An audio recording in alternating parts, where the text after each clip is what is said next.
Microsoft IIS হচ্ছে একটি web service. IIS এর পুনরূপ হচ্ছে ইন্টারনেট ইনফরমেশন সার্ভিস। পূর্বে ছিল ইন্টারনেট ইনফরমেশন সার্ভার। মূলত এটি একটি ওয়েব সার্ভার সফটওয়্যার যা মাইক্রোসফট কোম্পানি দ্বারা তৈরি।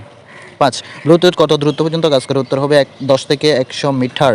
ব্লুটুথ হলো তারবিহীন পার্সোনাল এরিয়া নেটওয়ার্ক বা প্যান, যেটি সাধারণত 10 থেকে 100 মিটার দূরত্বে হয়ে থাকে। ব্লুটুথ প্রযুক্তি বেতার তরঙ্গ বা রেডিও ওয়েভ ব্যবহৃত হয়। ব্লুটুথের স্ট্যান্ডার্ড মান হচ্ছে IEEE 802.15।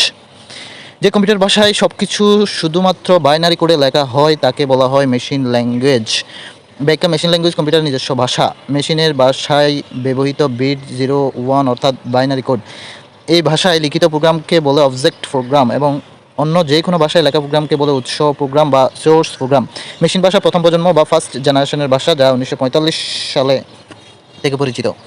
এপিআই এর পুনরূপ হচ্ছে অ্যাপ্লিকেশন প্রোগ্রাম ইন্টারফেস। এটি এমন একটি টুলস যার মাধ্যমে দুইটি অ্যাপ্লিকেশন পরস্পর সংযুক্ত হয়ে নিজেদের মধ্যে ফিচার ভাগাভাগি করে। এক্ষেত্রে অ্যাপ্লিকেশন দুইটিকে যুক্ত করতে প্রোগ্রামিং ও কমান্ড ব্যবহার করা হয়। নিচের কোনটি যোগাযোগের দূরত্ব সবচেয়ে কম? উত্তর হবে ব্লুটুথ। 9 নম্বর, ম্যাক্স এর কভারেজ বিশাল জায়গা জুড়ে থাকে, প্রায় 50 কিলোমিটার জায়গা জুড়ে বিস্তৃত, কিন্তু ওয়াইফাই 10 থেকে 100 মিটারের মধ্যে সীমাবদ্ধ।